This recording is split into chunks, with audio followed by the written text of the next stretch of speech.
Escuche ahora al pastor Alejandro Bullón con el resumen de la lección de escuela sabática para este sábado, 19 de julio del año 2003. Esta semana presentamos Jesús, uno de nosotros. Ya estudiamos en la primera lección que para que Jesús pudiese ser nuestro sustituto, pagando el precio de nuestros pecados en la cruz, era necesario que Él fuese plenamente humano. Solo un hombre podría morir. Jesús, como Dios, no podría hacerlo. Y por lo tanto el precio del pecado del ser humano no podría ser pagado nunca. Ahora, la lección de esta semana tiene que ver con la naturaleza humana de Cristo. ¿Qué es lo que Jesús hizo por nosotros cuando estuvo en la tierra? ¿Y qué es lo que está haciendo hoy en el cielo? El autor de la epístola presenta a Jesús haciendo. Quiero que notes bien este verbo, haciendo. Jesús haciendo. Es Jesús el que hace. Aunque a lo largo de la historia muchas veces encontramos al ser humano preguntándose, ¿qué debo hacer para ser salvo? No es el hombre que tiene que hacer. La salvación no es el hacer del hombre. La salvación es el hacer de Dios. En realidad el hombre todo lo que tiene que hacer es aceptar lo que Dios ha hecho en su favor. Se cuenta la historia de un gran evangelista que, al terminar su campaña de 3 meses en una carpa grande en una ciudad, ya estaba recogiendo su carpa, envolviendo la carta, y un vecino que vivía al frente, pero que nunca había asistido, miraba la reunión, veía a la gente entrando, cantando, pero él nunca había decidido entrar. Ahora que vio que el evangelista ya estaba recogiendo su carpa, se aproximó de él y le preguntó: Señor, ¿qué debo hacer para salvarme? El evangelista ni lo miró, siguió envolviendo su carpa y le dijo: mire, si usted quiere hacer algo para salvarse, ya llegó demasiado tarde. Entonces el hombre se molestó y le dijo: ¿no cree usted que está siendo demasiado orgulloso? La salvación no es un patrimonio de su carpa. Usted dice que llegué tarde solo porque usted ya se está yendo. Entonces el evangelista dejó de recoger la carpa y miró al hombre y le dijo: mira, amigo, si tú quieres hacer algo para salvarte, llegaste 2000 años atrasado, porque todo lo que tenías que hacer para salvarte ya fue hecho por el Señor Jesucristo en la cruz del Calvario. Entonces, la obra de la salvación es algo divino. La iniciativa de la salvación es divina. La realización de la salvación es divina. Todo lo que tienes que hacer es aceptar. La semana pasada, nosotros estudiamos a Jesús como Rey. El capítulo 1 de Hebreos lo presenta sin duda ninguna como Rey. El autor en el capítulo 1 destaca la divinidad de Jesucristo. Jesús está en el trono. Él tiene un cetro de equidad y de justicia. Jesús es el creador. Es superior a los ángeles. Jesús es Dios. Sin embargo, la lección de esta semana nos lleva al capítulo 2 de la epístola a los Hebreos, donde Jesús, para salvar al hombre, se hace hermano del hombre, se hace humano y se coloca debajo de los ángeles, en una posición inferior a los ángeles. Él, que está por encima de los ángeles, se coloca ahora debajo de los ángeles. Este asunto de los ángeles es interesante, porque el espíritu de profecía afirma que cuando Cristo manifestó a los ángeles que Él vendría a esta tierra a morir para salvar al hombre, los ángeles se ofrecieron para venir y morir en lugar de Cristo. Y Cristo les dijo que no. Ellos eran criaturas. Ellos no tenían vida propia. Ellos no podrían morir por el hombre. Solo un ser divino que tenía vida en sí podría morir por el hombre. Y por eso Jesús vino. Cuando vino a esta tierra hubo luto en los cielos. Los ángeles miraban a Jesús, a su rey, a su soberano, hecho hombre, sin tener dónde nacer, rechazado, despreciado, cargado hacia Egipto pequeñito, en un burrito, durmiendo a la intemperie. Después lo vio tentado en el desierto, enflaquecido físicamente. Los ángeles vieron a Jesús siendo rechazado, siendo humillado. Jesús vivió en esta tierra, vivió solo, no tuvo casa. Como ser humano tenía miedo de la muerte, tanto miedo de la muerte que esa noche en el Getsemaní, Jesucristo se arrodilló y oró delante de su Padre y le dijo: Padre, si puedes, pasa de mí este cálice. En otras palabras, le estaba diciendo: Señor, tengo miedo de morir, pero yo sé que mañana voy a morir. Pero aunque tenía miedo de morir, su amor por ti era mucho más grande. Tal vez eso nunca entiendes, cómo Dios te ama. Porque cuando pensamos en el amor de Dios, inmediatamente pensamos en nuestra vida. La tendencia humana es pensar: si soy bueno, Dios me ama; si soy malo, no me ama. Y cada vez que tú oyas para dentro de ti, solamente vas a ver un pozo de remordimiento, un pozo de rencor, un pozo de odio, un pozo de pasiones pecaminosas. Y ahí te preguntas: ¿cómo Dios puede amarme? Pero Dios te ama. El Señor Jesucristo te ama. Si no te amase, Él no hubiera muerto por ti. Aunque Él tenía miedo a la muerte, porque había tomado la forma humana, el cuerpo humano, y como ser humano tenía instinto de conservación y no quería morir, te amaba y murió por ti en la cruz del Calvario. Ahora hay mucha gente que no entiende lo que quiere decir que Jesús murió por nosotros en la cruz del Calvario. Es fácil decir: oh, Jesús murió por mí en la cruz del Calvario, pero la muerte de cruz era la muerte más terrible que los hombres habían inventado ese tiempo. En los tiempos de Cristo, la muerte de cruz era para los peores delincuentes, aquellos que habían abusado de la sociedad, los violadores, aquellos asesinos crueles, implacables, que habían hecho cosas con saña, con alevosía.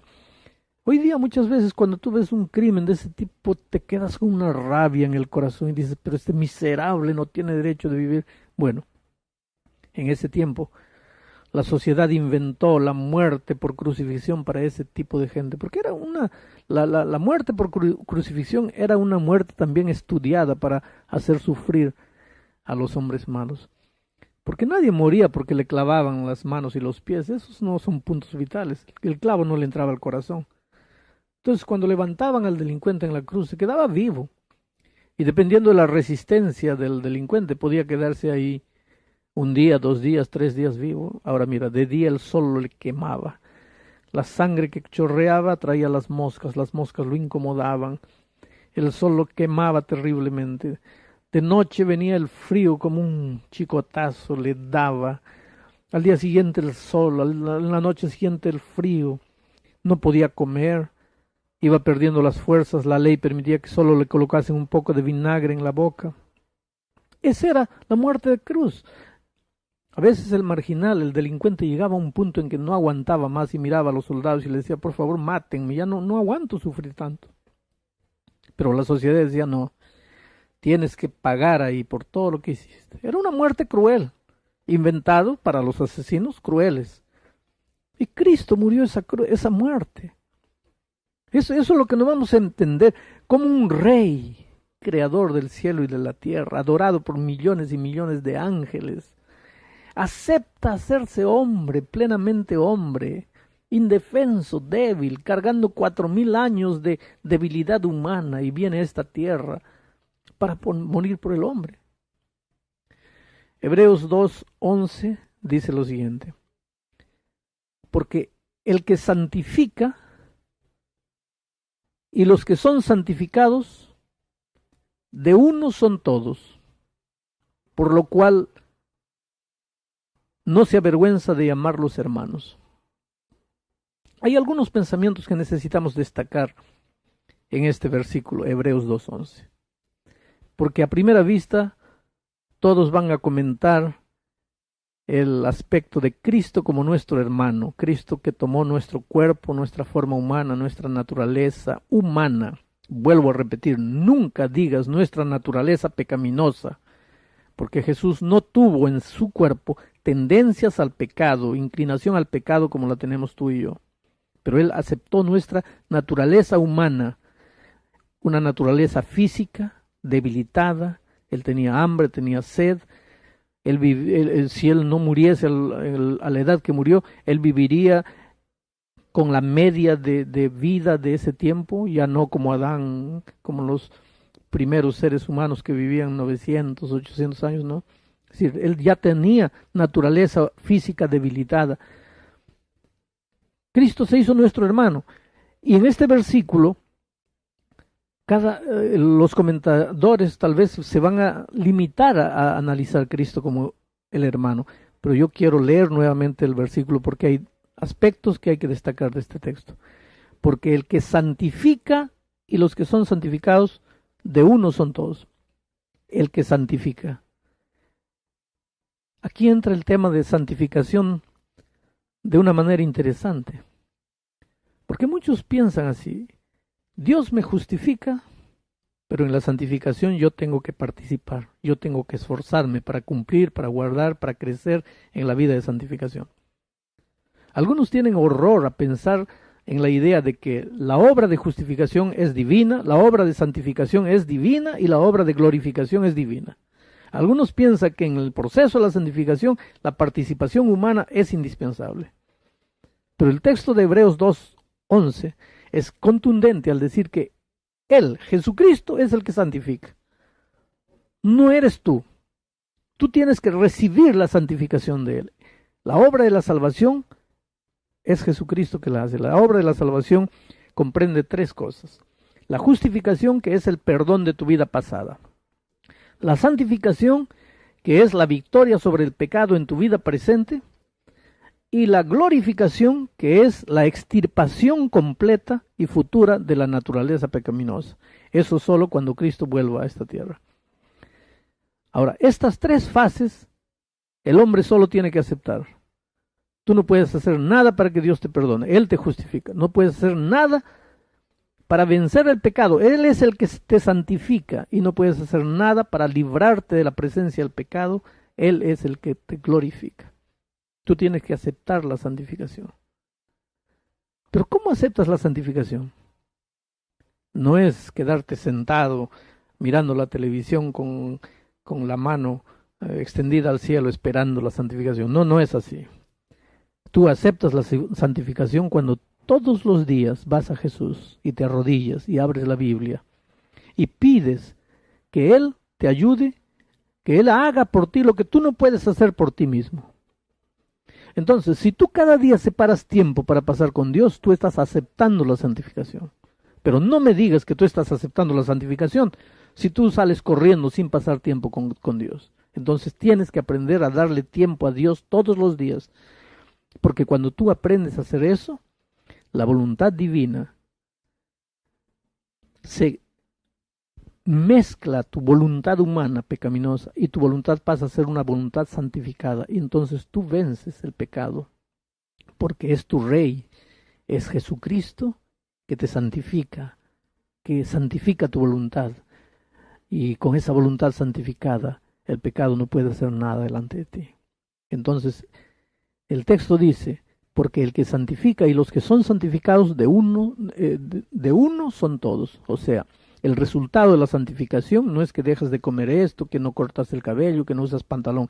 El verdadero y primer resultado de la santificación es que aprendas a vivir en unidad.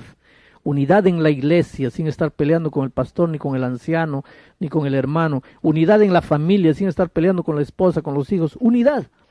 La mayor evidencia de que has recibido la santificación de Cristo es unidad. No es que paras de usar esto, paras de hacer aquello. Ahora, de nada vale que tú digas, estoy creciendo en la santificación si vives peleando con uno y con otro. Cristo no se avergüenza de llamarnos hermanos.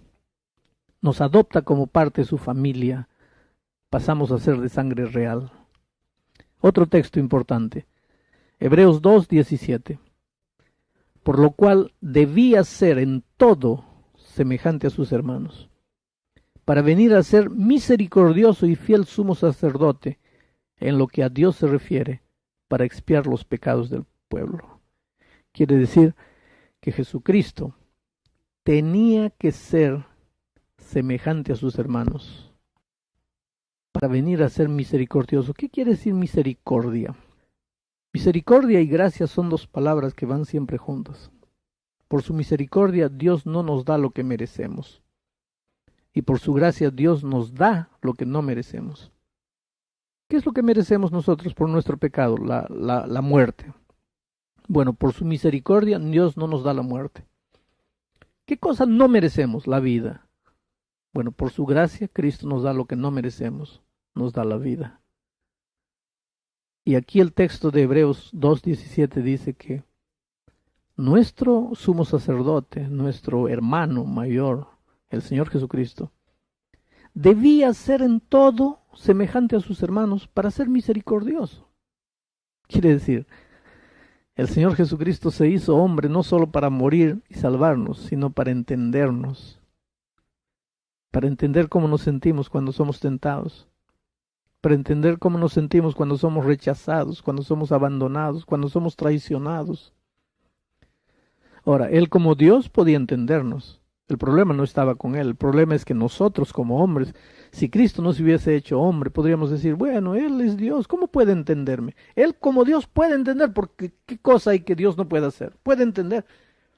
Pero para quitarnos ese argumento tonto que a veces tenemos, no, Él no puede entenderme porque Él es Dios, yo soy hombre, ¿no? Él se hizo hombre, vivió como hombre, fue rechazado, humillado, sus mejores amigos lo traicionaron. Entonces hoy día puede entenderte cuando tu esposa te traiciona o tu esposo te traiciona, cuando tus hijos o tus padres, tu mejor amigo te quita la fábrica. Él puede entenderte porque se hizo hombre. Quiere decir, tú no tienes argumento para decir que Él no puede entenderte. Y Él es misericordioso. Tú sabes que Él te comprende con amor.